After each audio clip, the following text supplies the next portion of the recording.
Hello again, everybody.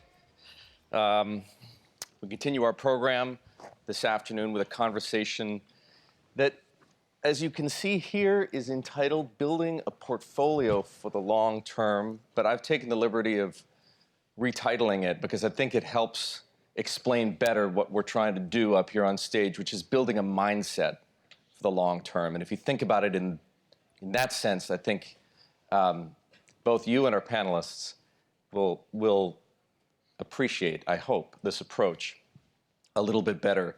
We have David Villa, we have John Reinsberg, we have Afsaneh Beschloss. I would like each of them to introduce themselves briefly, just to give you a sense of who they are, where they come from, a little bit about what their organizations do, because each of them occupies a different space in the institutional universe. Afsaneh, why don't you begin? Afsaneh Beschloss, founder of Rock Creek Group, where we invest in emerging markets and multi-asset class solutions. Before that, I was a 12th partner at Carlyle, and before that, I was Chief Investment Officer and Treasurer at the World Bank. John. John Reinsberg, Deputy Chairman of Lazard Asset Management. We manage about $225 billion. The bulk of that is in emerging markets, non-U.S. equity, global equities. And I speak German, French, and Spanish, and I live on an airplane. Well, you know what? To that point, we were having a conversation backstage just to give you a little bit of a better sense of how far and wide John ranges. Share with everybody else what you told me about your travel schedule in the month of May. In the month of May, I was in Belgium, Illinois, Minnesota, Florida, China, Hong Kong, and Texas. And here. David. I was in Milwaukee. So David Villa, Chief Investment Officer for the State of Wisconsin Investment Board. It's about a $100 billion fund. I'm also the chairman of the investment committee. It's an internal staff committee, which sets it a little bit apart from our peer funds. And the structure is basically, we're basically providing a variable annuity type of structure. So there's a lot of risk sharing with the beneficiaries. Good. As those of you in the audience have heard today, putting capital to work right now isn't exactly the easiest thing to do. And many of the panelists on stage have shared what they believe to be their biggest challenges. I think it's an appropriate place to begin with this panel. What do you three see as the largest challenges that loom before you as you're trying to generate returns for your beneficiaries and for the two of you, for your clients? Mm-hmm. John, why don't you begin? I would start with the valuation challenge. Stocks around the world are expensive, not as expensive as they were 3 or 6 months ago. But if you sort of go around the world, the U.S. is reasonably fully valued. Europe looks terrific, except there's a small little political issue in Italy and then in Spain, and populism has reared itself again. You look at Japan, where I think has been a challenging market for a very long time. Every January, I say this year it's going to be different because corporate governance is going to work, and I think it is actually working. And at the end of the day, even with a lot of the political challenges, what we read every day in the newspaper, and in particularly the issue that investors are exiting emerging markets, to me, that's a big opportunity. Valuation's on your side. Challenges, Afsaneh. I agree with everything we just heard. I would just add, within emerging markets, I'm extremely excited, but at the same time, there are risks in emerging markets. We are seeing at the same time countries like Argentina and Turkey flail right now. At the same time as Colombia has had incredible returns, China has been fairly decent. So a lot of difference now. And that difference among emerging markets is increasing, which is both a source of issues and, making sure you don't get into trouble, but on the other side, potential opportunities. And how about you, David? Well, I would agree with John and Afsaneh, but I would frame it a little bit differently. I would say that asset owners make promises, and then they have investors who manage the collateral for the promise. And my answer to what's the greatest fear, or what's the challenge, it's to make sure that the promise and the investment outcome are harmonized. And as John said, that's tough today. Is it getting harder? It is harder because returns are low. I think our expectation for the $100 million portfolio is a return of about 6%.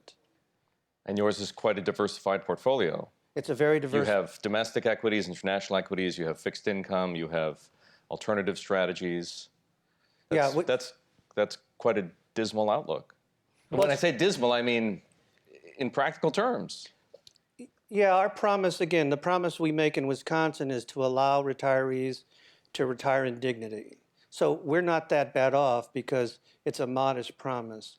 My concern is that the industry has made promises which some might say are to allow some beneficiaries to retire in luxury.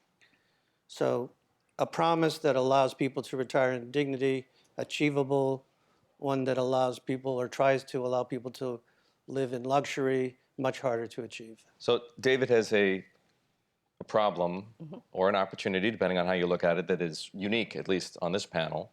But the point that he makes about returns is one that I think is worth exploring for a moment. He has a diversified portfolio. You each focus somewhat more specifically, shall we say. But if you think about things the way that David has to think about things, what does the return trajectory look like to you? Well, I think, one of the big, answer your earlier question, what he was worried about, there's been a regime change, a financial regime change. And if you think about, up until maybe even February of this year, we've been in an environment of low interest rates, low inflation, low volatility, and massive liquidity. And then in February, that changed. So now we have interest rates going up. We're seeing signs of inflation, whether that's wage growth, but there's early signs of some inflationary pressure. You have volatility that has returned with a vengeance, particularly in the U.S. equity market in the first quarter. And you have the liquidity being sucked out of the system, taken out. So I think the propensity to get the same kind of returns that we have been used to in the past has diminished. Right, but how much lower will they be? Does 6% sound right to you? I think as a pension fund, I spent 10 years at the GE pension fund, when 8.5% was a really, pretty healthy number. I think most of our pension fund clients have an actuarial assumption that is still above 6%. Yes. So I think 6 would be a good number. I completely agree. I chair a couple of investment committees of foundations.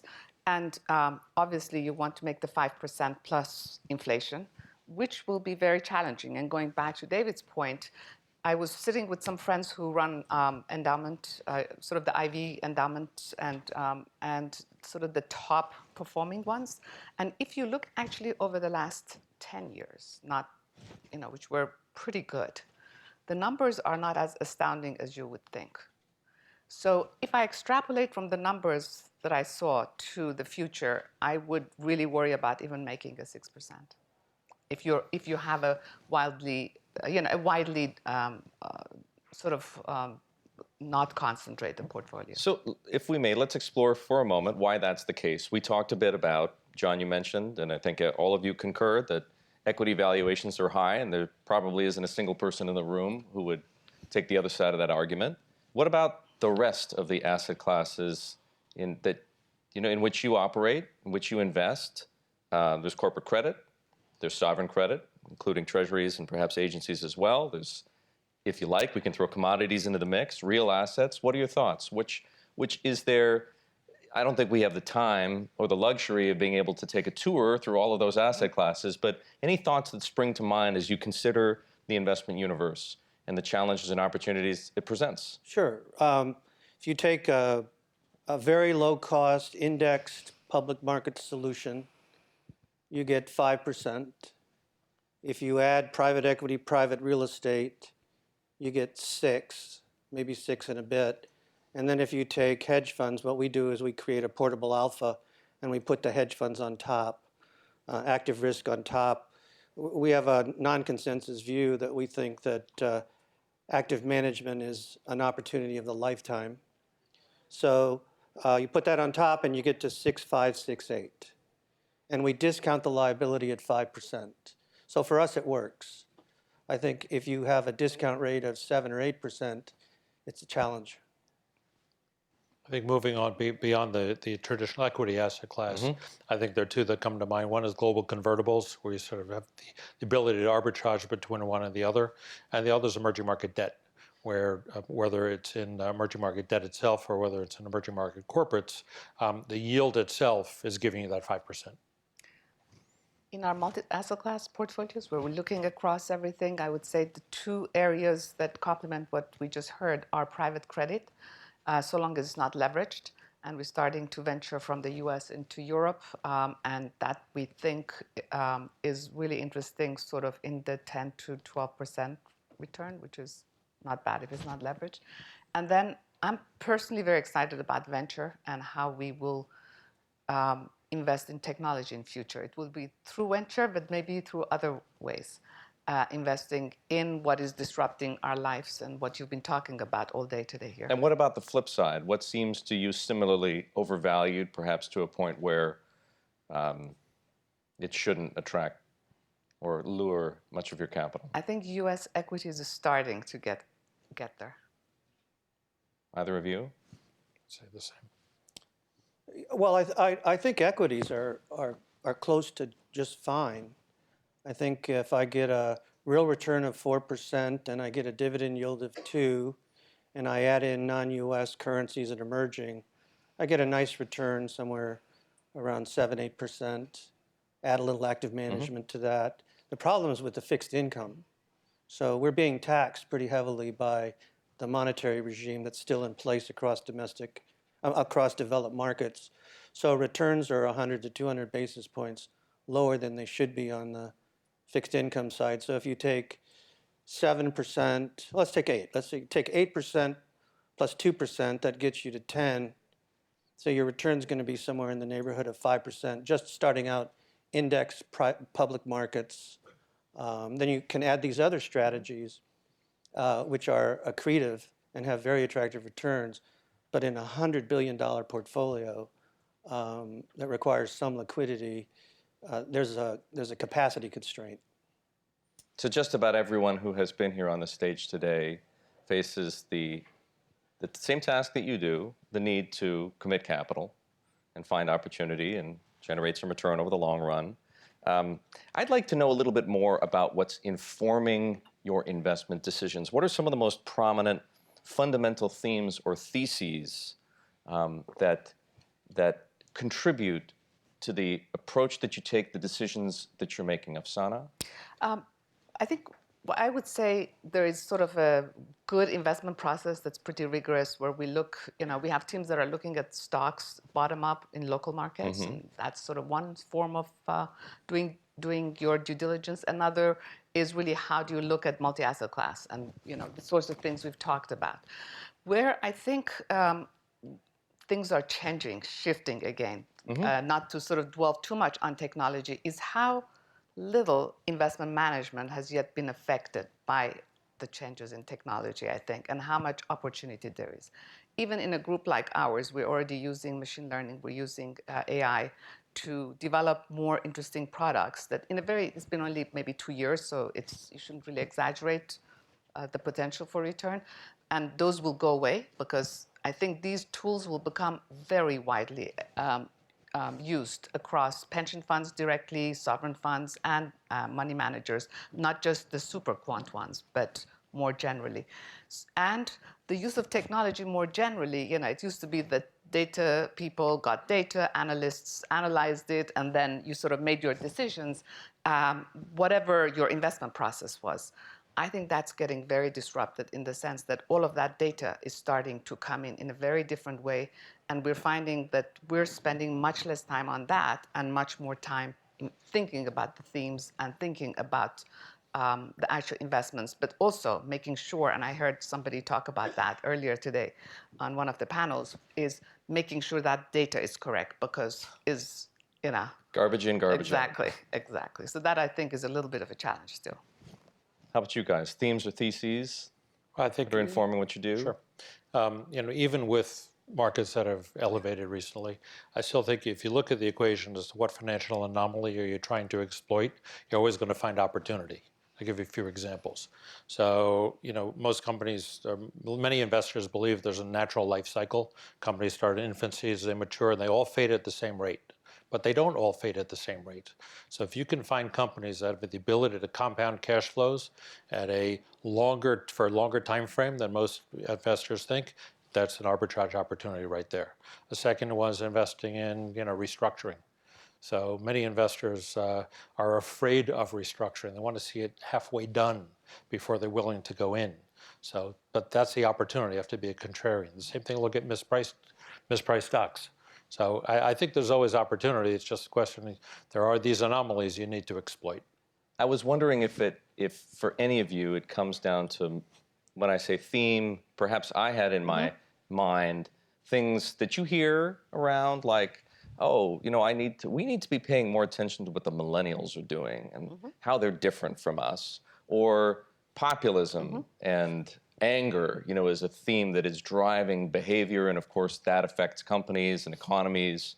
Or of course you mentioned technology, but in your case it was the application of technology. There's been more than enough ink spilled on the threat of disruption. David, does that bring anything to mind? This is a little nerdy, but it's late in the afternoon. I can see if I can put him to sleep. So the percent of GDP that is going to technology has been declining rapidly over the last 20 years. So the cost of technology has been declining. If you think of what it cost to create the computer power in the 1950s that is in our phones today, it was millions of dollars. So share of GDP going to technology has been declining. The share of GDP going to labor has been declining. That's a result of globalization, decline of the unions, and it's also due to the decline of the cost of technology. The share of corporate profits as a percent of GDP has gone up rapidly. But when you look at the data, it's only accrued to the top decile of firms as measured by sales. So it's gone to the very largest firms that have some kind of oligopoly, some kind of protection that allows them to get excess margins. Excess margins wouldn't exist in a competitive environment. So the question is this sustainable and what happens?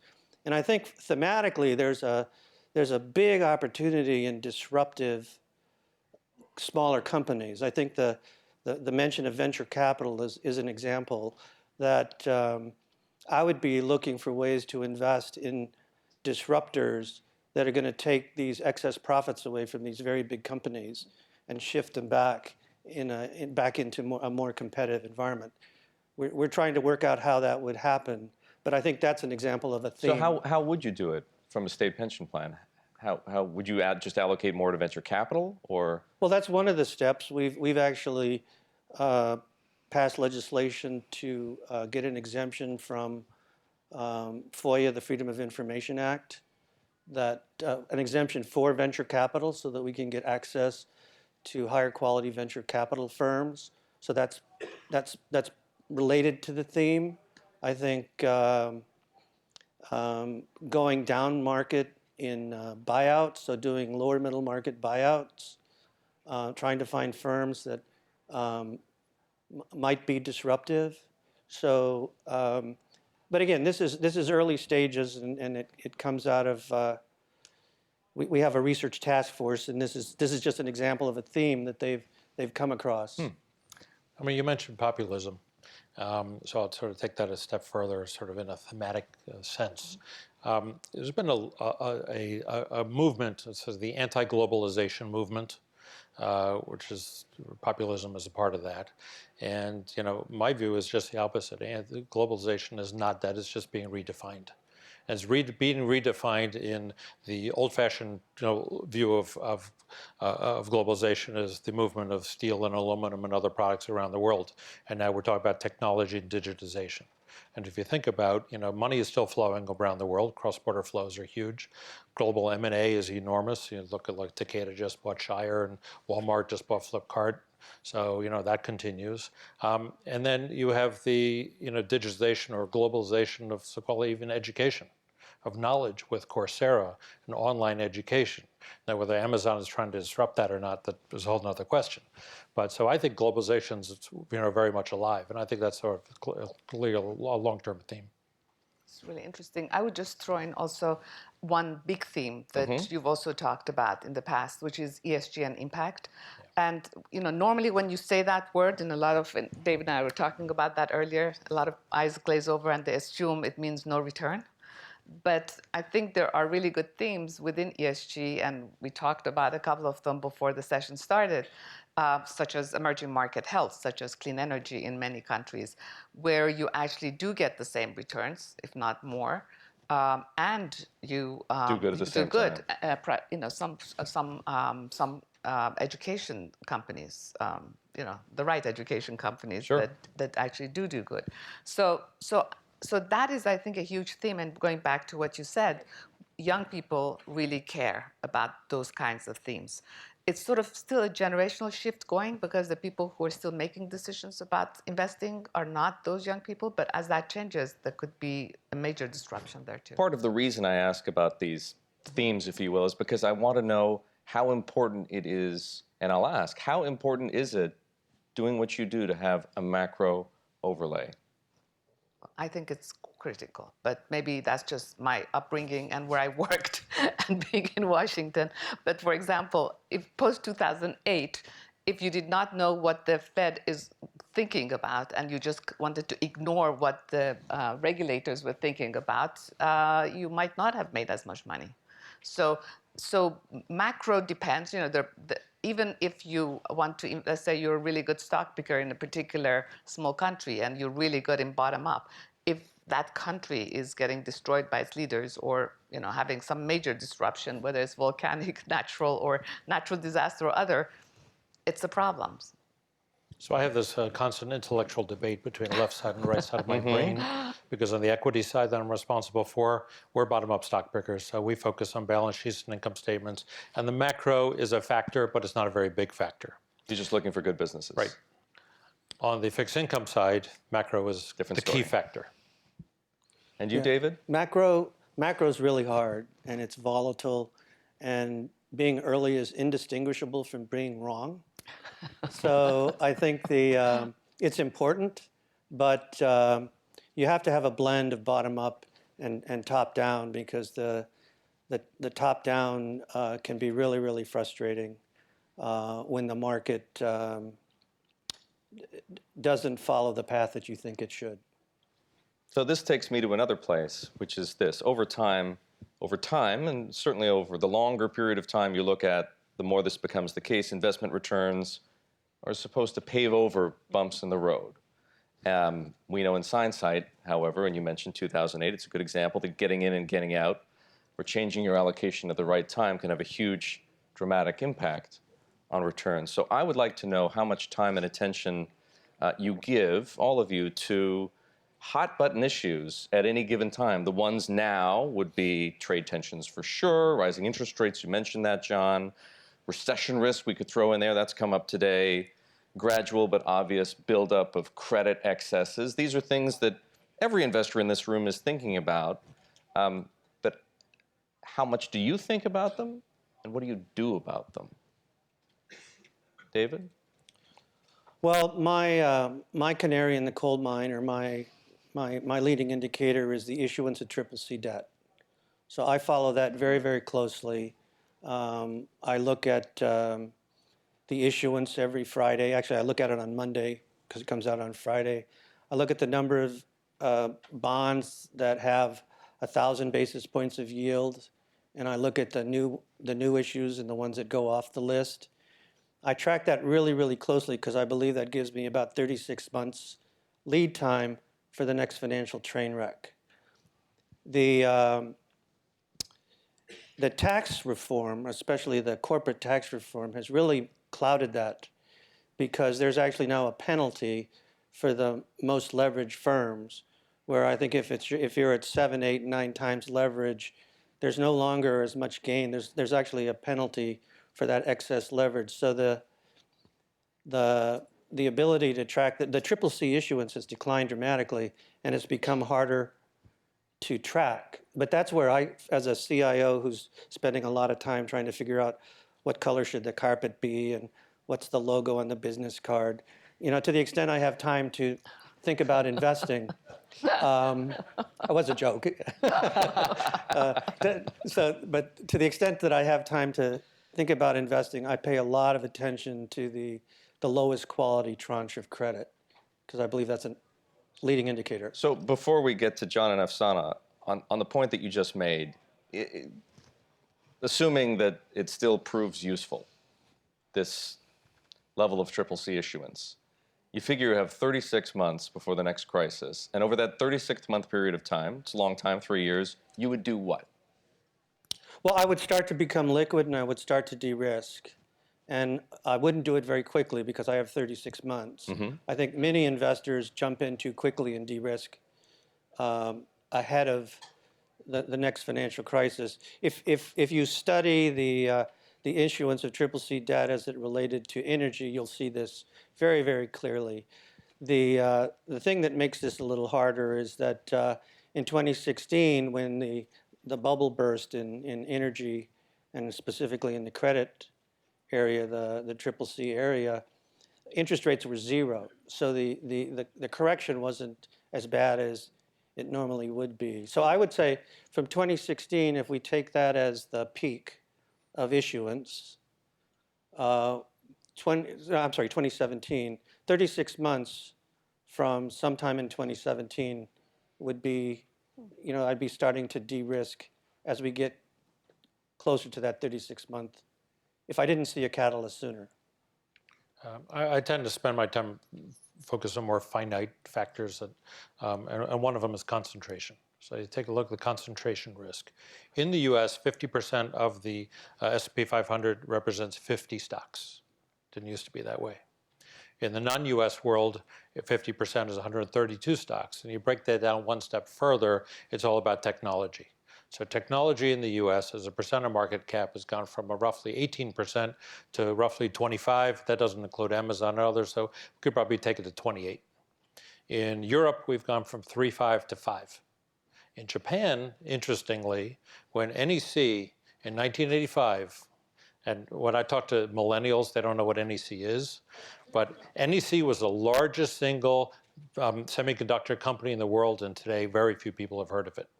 So in Japan, it's gone from 13.5 to 12.5. And then last, in emerging markets, the number has gone to 28%, from 12 to 28. But more importantly, in China, it's gone from 5 to 42%. And that leads you, that observation leads you where? To do what? I think you need to study those companies even much more carefully, right? Whether it's FANG stocks in the US or the BAT stocks in China, you need to be double and triple sure what you're investing in. Afsaneh, how about you? I think, sort of looking at the VIP or the highly traded securities across all the markets is really important. At the same time, I think at this kind of time, what we generally try to do is it's really hard at the moment, but not to get too distracted, because if you're just listening to the news right now and the level of uncertainty is so high, let's say just taking the obvious things that we all look at, like trade, whether it's on or off, it changes hour by hour. So I think, at least in our firm, we're trying to learn again, what do you ignore, and because it may not be relevant over a 3 to 5 year period, which is really what we're trying to look at, versus what actually is fundamentally changing. So the things that are fundamentally changing that we study a lot are things like productivity, which has not been going up. And the thought, is productivity, is there going to be a shift in, let's say, as liquidity gets taken out of the market, as technology is changing, productivity numbers will reverse themselves, because we think that will be huge. We worry a lot about inflation being much faster than what the market thinks. And so we do think about those things and then take 2 or 3 of these thoughts and try to sort of, right or wrong, try to be ahead generally. So in the past, for example, we got out of credit early, which was, we could have stayed a little longer, but then we got back a little early too. That's sort of the way we invest. We got out of Japan. We started getting into Japan again. So we generally try to get into markets a little bit on the early side as things are changing. Well, that is an appropriate place for us to end our conversation. Ladies and gentlemen, please join me in thanking Afsaneh Beschloss, John Reinsberg, and of course, David Villa.